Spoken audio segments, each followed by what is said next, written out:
Arrest किया Karnal police ने। Karnal police की CIA 1 शाखा को बड़ी कामयाबी हासिल हुई। सर क्या कुछ बताना चाहेंगे? डॉक्टर हैं, उनके ऊपर उनके अस्पताल के बाहर गोलियां चलाई गई थी। ये पता होगा कि परसों जो कि 7/8/2024 को यहाँ पे सिविल लाइंस के एरिया में एक प्राइवेट हॉस्पिटल के बाहर दो व्यक्ति आए थे और उन्होंने एक हवाई फायर किया था। तो इस मामले को पूरा गंभीरता से लिया गया था और हमने टीम्स गठित करके ये आरोपियों को पकड़ने के लिए पूरे प्रयास शुरू किए थे। कल देर रात को और आज तड़के के बीच में हमें गुप्त सूचना प्राप्त हुई थी कि कुछ संदिग्ध व्यक्ति जो हैं वो मोटरसाइकिल पे देखे गए हैं। हमारी टीम्स ऑलरेडी अलर्ट थी, नाकाबंदी थी, तो कुछ एडिशनल टीम्स जो हैं वो भी डिस्पैच की गई और इंद्री रोड पर नाका स्थापित किया गया था। जब वो संदिग्ध मोटरसाइकिल आया और उसको रोकने का प्रयास किया गया तो उन्होंने पुलिस का इशारा ना मानते हुए उल्टा पुलिस पे ही जो है वो फायर करने की कोशिश की और जिसमें पुलिस ने भी जवाबी कार्रवाई की। उनकी मोटरसाइकिल गिरी और फिर उनमें से एक व्यक्ति को जो है वो भी उसको गन शॉट लगा और उसके बाद पुलिस पार्टी ने दोनों मुलजिमों को जो है वो काबू किया और काबू किए हुए व्यक्तियों की डिटेल जो है वो ये दो व्यक्ति हैं, ऋषि और जशन। ये दोनों ज़िला यमुनानगर के हैं और इनमें से जो व्यक्ति ऋषि है उसका एक पूर्व क्रिमिनल रिकॉर्ड भी है और उस पे लड़ाई झगड़े का जिसमें धारा 307 IPC भी है वो थी। और उसके बाद इनको बाकायदा पुलिस ने जो इंजर्ड था उसको अस्पताल में भर्ती कराया और जो उपचाराधीन है और जो दूसरा साथी है उसको नियमानुसार गिरफ्तार कर लिया गया है। और ये जो सारा घटनाक्रम हुआ, रात को फायरिंग हुई, उसमें भी उन पे जो है वो मुकदमा दायर किया गया है हत्या के प्रयास का, सरकारी काम में बाधा पहुंचाना, सरकारी मुलाजमों को चोट पहुंचाना, इस एवं अन्य धाराओं में संगठित अपराध की धाराओं में भी इसमें मुकदमा दर्ज किया गया है और आगे इनके विरुद्ध जो है वो नियमानुसार कार्रवाई की जाएगी। इसमें ये पता लगा हमें कि ये वही व्यक्ति थे जिन्होंने हॉस्पिटल में फायर किया था।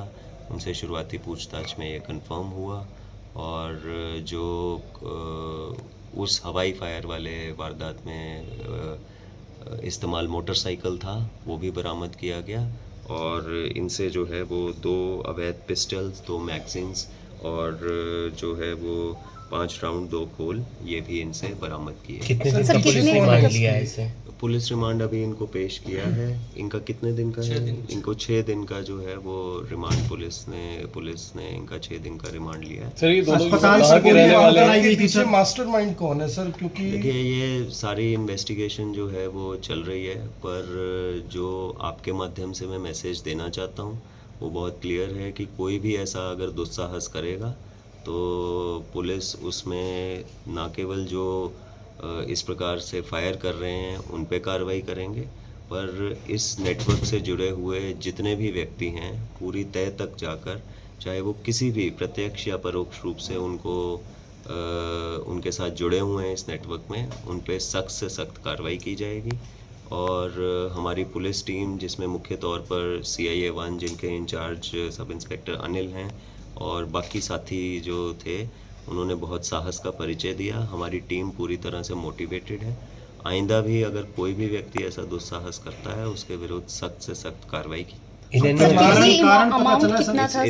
इसमें एक और जो महत्वपूर्ण चीज़ है वो ये भी है कि इसमें जो भी व्यक्ति कहीं चाहे वो देश में बैठा हुआ या विदेश में बैठा हुआ जो भी इस प्रकार की क्रिमिनल एक्टिविटीज़ में है, हरियाणा पुलिस ने पहले भी कई क्रिमिनल्स को जो है वो विदेश से भी उनको पकड़ के लेके आए हैं और इस प्रकरण से जुड़ा हुआ कोई भी व्यक्ति अगर विदेश में बैठा है या उसके कोई भी साथी हैं उनको भी जल्द से जल्द जो है वो लेके आएंगे।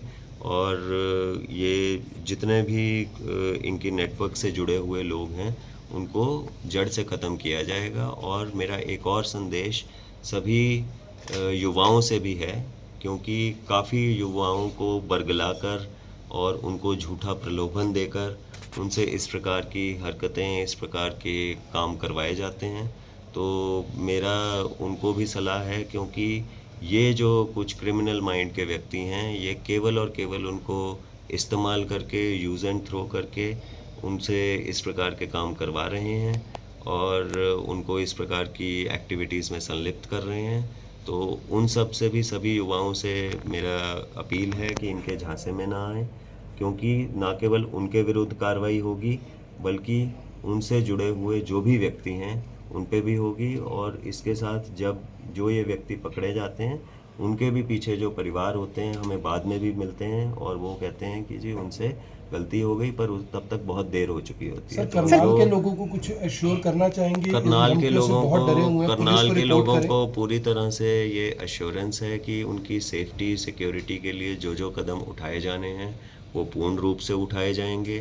किसी भी प्रकार की ओवर सेंसेशनलाइजेशन और जो हमारा है, ये जो सो कॉल्ड क्रिमिनल्स हैं या खुद को समझते हैं कि वो कानून की गिरफ्त से बाहर हैं, तो मैं उनको पूर्ण रूप से विश्वास दिलाना चाहता हूँ कि ये व्यक्ति जो हैं वो जल्द से जल्द पकड़े जाएंगे। पहले भी हमने पकड़े हैं और जैसा मैंने कहा शुरू में कि इनको पूरा जड़ से वो ख़त्म किया जाएगा। बाकी कुछ समय की बात है। सारी एजेंसीज़ जो हैं हमारी, हरियाणा पुलिस की, Haryana state STF, central agencies, Haryana state government, security के लिए जो जो कदम उठाए जाने हैं वो पूर्ण रूप से उठाए जाएंगे।